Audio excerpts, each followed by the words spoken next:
George W. Bush grew up in what I think is a typical privileged family. He went to all the right schools and received a bachelor's degree in history from Yale.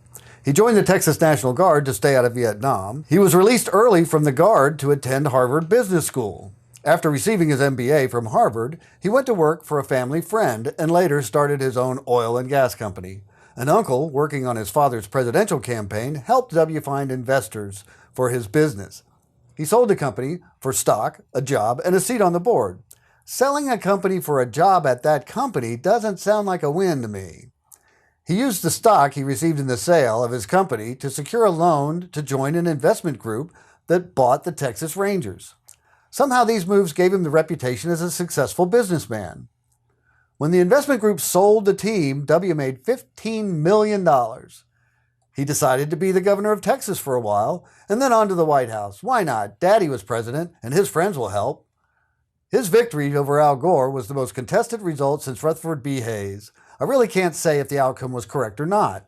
Al Gore conceded at one point, so for at least a minute or two, he thought it was right. Bush was in office on 9/11/2001 when the terrorists took down the World Trade Center. He gave us the Department of Homeland Security, the Transportation Security Administration, wars in Iraq and Afghanistan, all wrapped up in the global war on terrorism. The U.S. had no option but to respond to the violent act on 9/11. Was the response appropriate?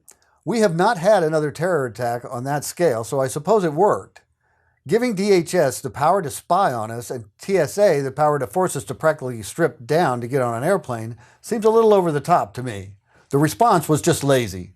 Restrict the freedoms of the American people and send hundreds of thousands of our nation's youth to go off to war without a clear objective. The global war on terror, what does that even mean? Our intelligence agencies failed miserably at their jobs, and we pay the price for it forever.